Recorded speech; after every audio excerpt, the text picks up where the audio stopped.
Welcome to Chronopunk.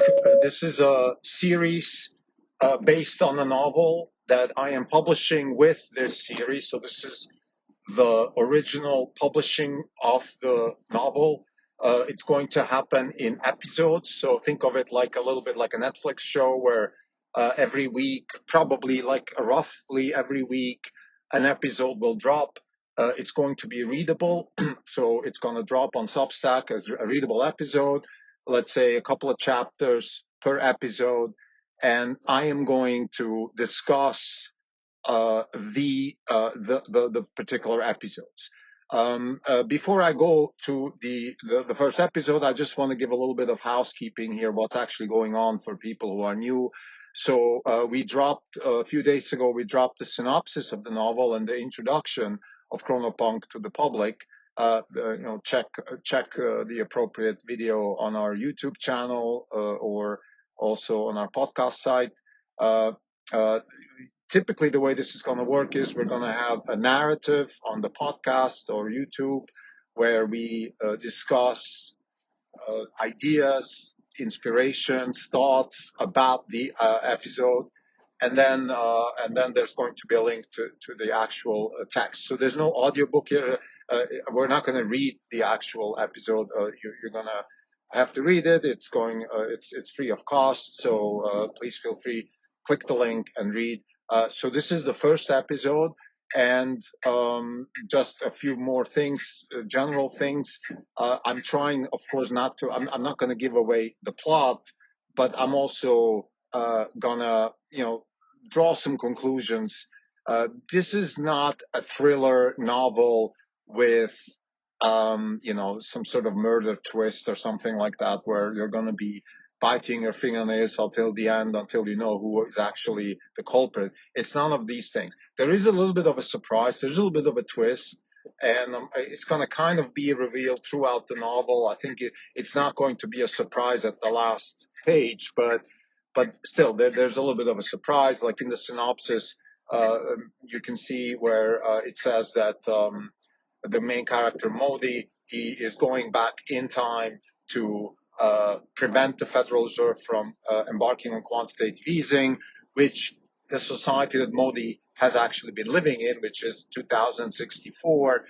So that society has decided that the event in 2009, when Ben Bernanke decided to print money, that was the initial starting point of the deterioration of the United States and the free market and the liberal democracies around the world, because profligate money spending, waste, corruption, all of these things, moral hazard, you name it, all of these things came with that particular action, and therefore the decision has been made to send Modi back and revert that action. And what Modi is going to do is sue the Federal Reserve on behalf of future generations and basically claim that he doesn't have the right to waste future generations' wealth on today's event. So this is roughly the plot. Again, I hope the novel is human enough. It's tense. It's a love story.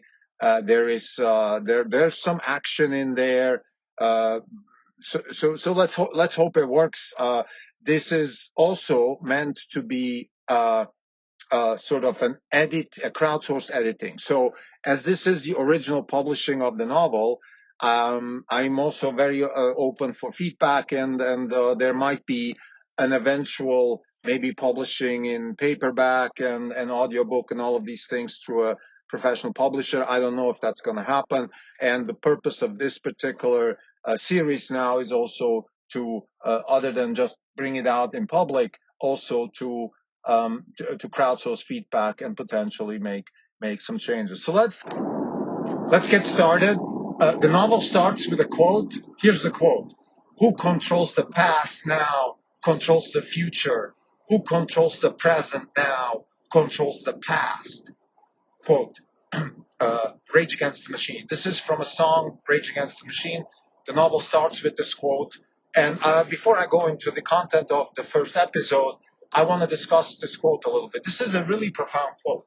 It's Rage Against the Machine, and I think it's a typical Rage Against the Machine song.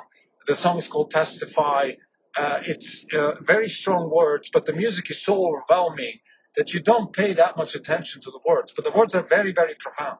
Okay, who controls the past now controls the future. Who controls the present now controls the past. I'm using the rhythm of the actual song, and this is really, really profound. First, it is really what this novel is all about. Like, if you can control the past, if you have the technology to go back in the past, you can actually control your present, and you can even control your future. So that, you can look at this in many different ways. You can look at this in a philosophical way. What does it actually mean for time? If we can change our past, then what is the present really? And how does the present how is the present affected by the fact that you can change at any time just by going back and changing the past. So this is, it's a philosophical question. It's a political question. But what does it actually mean? If I lose out in an election, can I just go back and change the trajectory?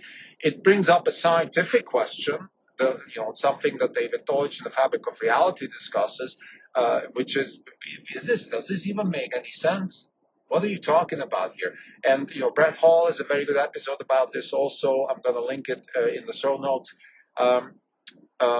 This novel is not about the scientific question of time travel. Let's be clear about that. So we're kind of piggybacking on the Terminator movie, and the synopsis made that clear that we are borrowing the idea from the Terminator, but the narrative and the novel and the emotional aspects of the story are very different. So let's put that out. I mean, we're not hiding behind anything. However, we're not going to discuss. The novel is opening up some questions about the actual science. For example, in the first episode, there is a passage where the discussion is around why is it so hard to do intergenerational time travel. So there's a passage where the narrator talks about that time travel has been discovered, and there's been a chrono bubble on Wall Street. Lots of companies offer time travel. However, you can only go back in your own past. It is difficult to go back intergenerational. In other words, go back before you were even born. And the reason for that is it's not necessarily to bring you back to your grandfather's youth. It is how to bring you back to your present. And the problem with that is the unscrambling of the egg type of problem, or entropy, if you will, which is how do you model birth, right? So the way the novel is hinting towards time travel and the technology, it's kind of akin to generative AI. In other words, you kind of model a maximum likelihood-based autoregressive type sequence of events, and then you can go back and forth in time, something like that. But if you do that, in the case of birth, you have this, it's like literally the quote in the book is unscrambling of the egg, which is how do you undo entropy in a realistic way. So again, I know any kind of scientist worth their salt will tell me, listen, what is this nonsense? And I agree. This novel is not meant to challenge the contemporary understanding of time travel, quantum mechanics, or the philosophy of science. It's not meant to be like that. It's not meant to, I don't have aspirations to give talks at scientific conferences about time travel. So let's be clear about that. This is a novel. The purpose of this novel is very simple. It is to bring to the attention of the public the fact that with wasteful behavior today, financial wasteful behavior, but not just financial, also environmental wasteful behavior, for example, we are actually jeopardizing our future generations. And we don't have the right to do that. And because the future generations don't have a say, because they don't have a word, they're being basically pushed aside. And Mody, the main character of the book, comes back from the future to the past and has a voice for the future generations because he is part of that future generation. Now, this is a broader political question, of course. It's like I said, similar with the environment, similar, by the way, with the youth, our own youth. COVID was a good example. We did everything for the old and the sort of upper middle class, older type of employee types, work from home, all that nonsense. We screwed up our youth. They didn't go to school. The young 20-somethings out of college couldn't go to work in offices. They had to work at home. Their career opportunities were curtailed. So we're doing it all the time. The people with the least voice, either because they don't have it, like future generations don't have a voice, or our youth, the 20-somethings, they have a voice, but they just don't care that much. So they get pushed aside by those who have a voice. And I think it's worth just thinking about this politically. And I think, if anything, this is a political novel because it just opens the question, what kind of responsibility do we have towards our future generations, whether it's financial or environmental. And let me be clear, I'm neither woke nor eco-fascist nor anything like that. I'm a libertarian by heart. I believe in freedom. I believe in voluntary exchange. I believe in making my money, keeping my money, and spending my money the way I want to. I'm not against taxes or government, but I want it to be minimized. I'm a big fan of Doge. I'm a big fan of Elon Musk. So let's put that all aside, out there so we don't have, misunderstandings here. However, I do think, having said all of these things, that sometimes I do overlap, let's say, with the environmental movement. For example, when I say, look, we can't destroy stuff today that is going to hurt future generations. I sometimes overlap with fiscal conservatives because this is the main theme of the book.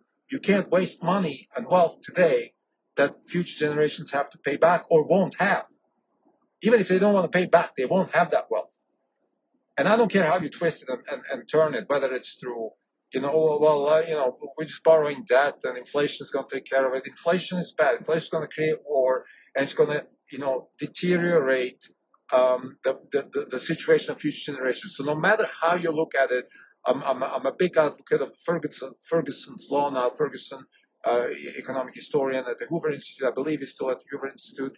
He talks about the fact that when a society spends more on spends more on interest than on defense, it's a declining society. So I'm a big fan of that, and I do believe that. So all of these things tie together into the main theme of this novel, which is, again, the main purpose of this novel is to open the public's eye to the fact that we are wasting future generations' wealth by over-indebting ourselves, by having deficits and things along those lines. So we're a big fan of Doge and things like that. Another thing I want to say before I go into more sort of the content of the episode 1 is that this novel has been written for about 2 years and finished just about now. We're February 2025. So we have not anticipated Doge, and it's not in the book at all. So the idea that Trump gets elected and that there's a Department of Government efficiency and all of those things are not in the book. And we are sort of finishing, or the zeitgeist of the book is written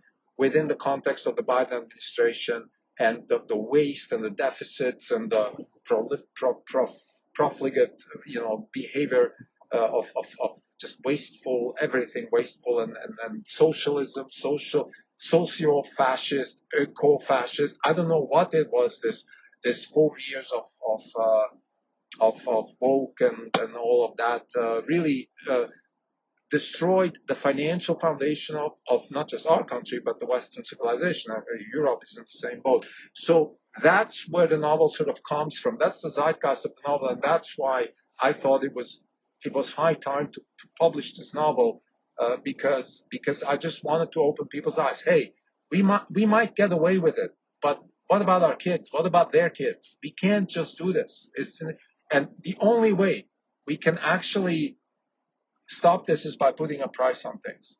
And that's the role of Mody. He comes back from the future and he's going to put a price on things. So now let's talk about episode 1. Just a couple of things I want to mention. So I start with the quote. Again, who controls the past now controls the future. Who controls the present now controls the past. So in principle, what Rage Against the Machine is saying is that somebody controls everything, right? And that's typical for that band. But I want to be more specific. And there's another thing that happened during the writing of this novel, which is when Google came up with the Gemini AI model. And what happened there is they kind of twisted the past by, let's say, if you did a prompt, I want to see the founding fathers of the United States, it would show you sort of a diversified, a black woman and an Asian-looking person and things like that, which is of course nonsense. But because in the name of woke and diversity, that's how they wanted to rewrite history to fit it into the present. So this quote resonates really, really loud when you see these types of things. Who controls the past now controls the present. And who controls the past controls the future. In fact, somebody's controlling us here. Fortunately, there's a backlash against that. Even Google backtracked, and we have a much more sane AI/alignment community now. It's still, in my opinion, way too woke, but at least people are now concerned about not overdoing it. What I'm trying to say in fundamental terms here is the following. Rewriting history is incredibly dangerous. But you can skip the word re. Writing history is incredibly dangerous. But it has to be done. And I think people who write history have a much bigger responsibility than they might even think. I was a journalist for a long time, and I still am in some ways, but I'm not paid on the payroll of a newspaper and things like that. But for a long time I was, so I consider myself part of the media.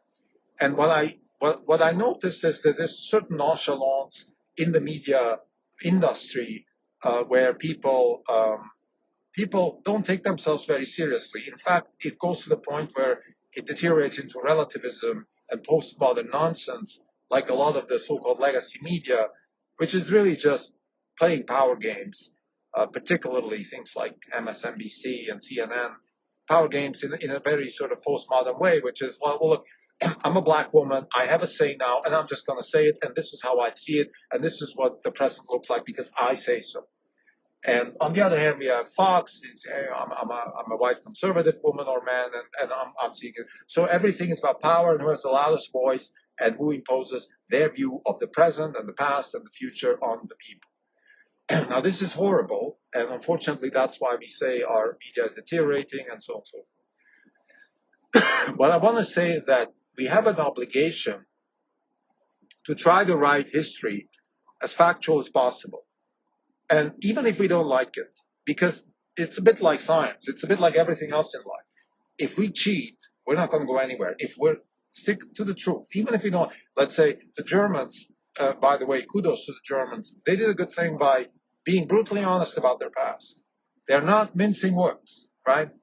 The past in Germany you're not walking on eggshells in downtown Berlin when you talk about Nazism and the Holocaust, and you can just say it. And it's helped that country enormously.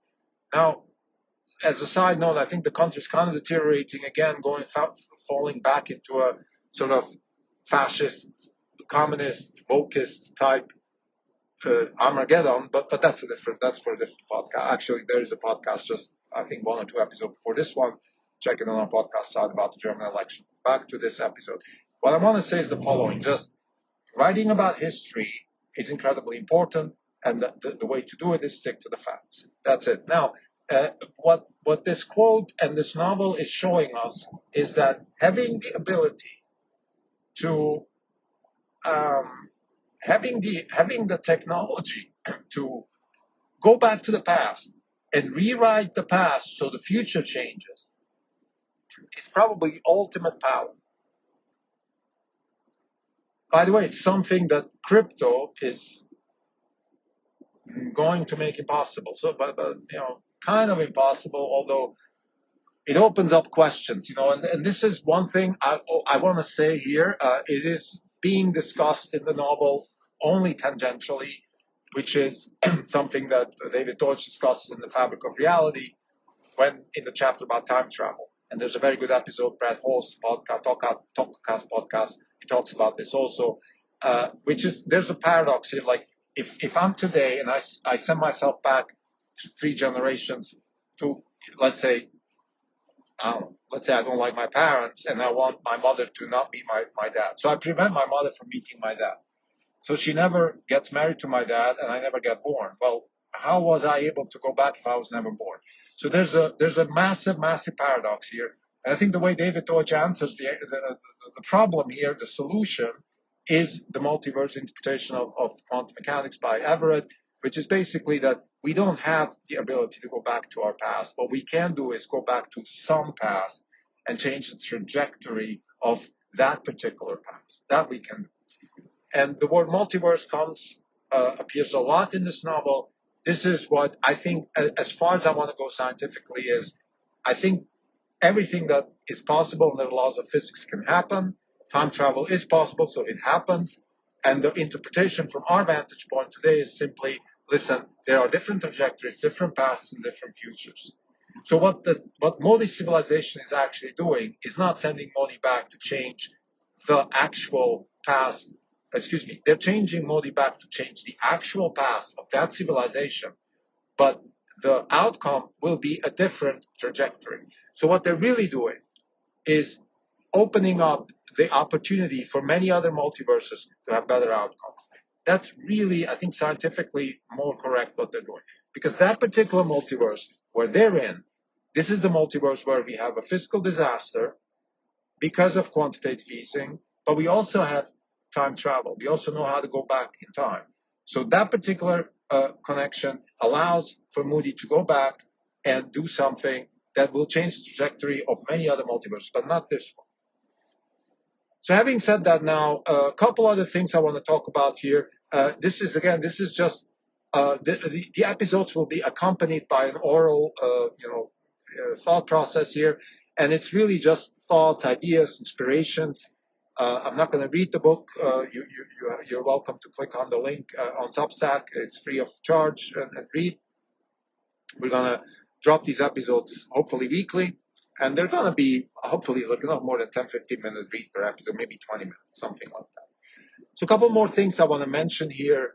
One is the concept, we spoke about the quote, the Rage Against the Machine quote. We spoke about the actual scientific context of time travel that we're sort of tangentially bringing up, but this is not about science. The purpose is really it is a political novel about the right and the obligation to the right of future generations and the obligation of current generations to take their rights into account. So when we write things like human rights, habeas corpus, and all of these things, we should also think about future generations. We should think about people that are somewhat connected to us, but are not existing or don't have a voice right now, other than through their parents and things like that.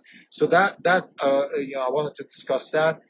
One thing that comes up in the novel, which I think is just an interesting idea, is this difference between one generation time travel and multi-generation time travel, because with multi-generation you have birth, and birth is a complex thing. It involves two people coming together and one person being inseminated by the other one and basically having sex, and there's romance involved and things like that. There's a lot of serendipity and randomness. So how do you unscramble that?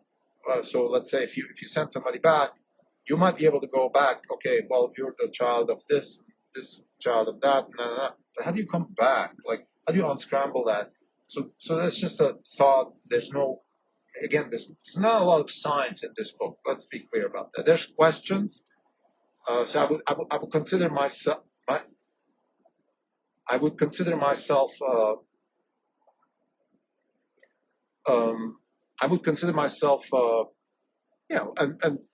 An observer of the science. Not much more than that. So there's some questions about, what's real, what's not real. This is a science fiction novel. All the characters are invented. There's nothing factual, actually, names and stuff are all made up, except one, and that is Ben Bernanke. Ben Bernanke, he actually was the Fed chair in 2009 when quantitative easing started. And I was debating about this quite a bit. Should I make the whole thing fictional or keep that? And I wanted to keep that because, again, I want this to be a political novel and not just a sort of, I don't want this to be an allegory. I want this to be a real critique of quantitative easing. Let me finish this by maybe reiterating my motivation. I was working on Wall Street during 2008. Actually, me and my partner, we just started Orange Capital Partners in 2008. And it was a very good time to start a hedge fund because actually it was the best time to start a hedge fund because I think only hedge funds can anticipate calamities like 2008. So we did. And we were very involved in the whole process intellectually. We had our money invested. So there was a lot of stuff going on. And my thought process back then was, look, Wall Street is on the brink of basically on its knees. And that's a good thing because Wall Street was not working well for various reasons. That's for a different episode. I was very happy with the actual collapse of the financial system because it's good. These things need to collapse. They can't go on. That's part of the marketplace. You iterate, you error correct. But then I was incredibly disappointed by the response because I was hoping what should have happened is that Wall Street banks should have been all nationalized, recapitalized, and privatized again. Instead, they were bailed out with quantitative easing. And this is the original sin. This is what we're writing against in this book. This is what Mody, this is the purpose of why Mody is coming back from 2064 to 2006. By the way, we chose 2006 simply so he has a couple of years to prepare a lawsuit because he anticipates what's going to happen. There's a really when you write a novel like this, it's a very interesting thought process because let's say you go back to 2006 and now you have a problem, which is how does Mody prepare himself for an event that he knows will happen? Why doesn't he prevent it from happening already in 2006, right? So you have these philosophical questions. He meets Deborah Fiddler, which is one of the main characters that is going to help him go to court and fight against the Fed. And she buys into his story. But the question is, okay, why would somebody believe a story like that? Oh, I came back from the future and I want to start a lawsuit. But then again, why isn't she doing more to prevent it? Why are they just preparing a lawsuit for an event that they want to prevent in the first place? So those are kind of paradoxes that just, they come with a novel like this. Interesting thought process. Happy to get feedback from readers. Happy to change things if we all agree on that. But overall, I mean, those are just questions I'm raising. I'm not saying these are things I want to change. As far as I'm concerned, this novel is ready to be published, so I'm happy with it. But again, the idea of crowd editing is also crowdsourced editing, or whatever you want to call this, is to get new ideas from people, and that's very powerful. Thank you.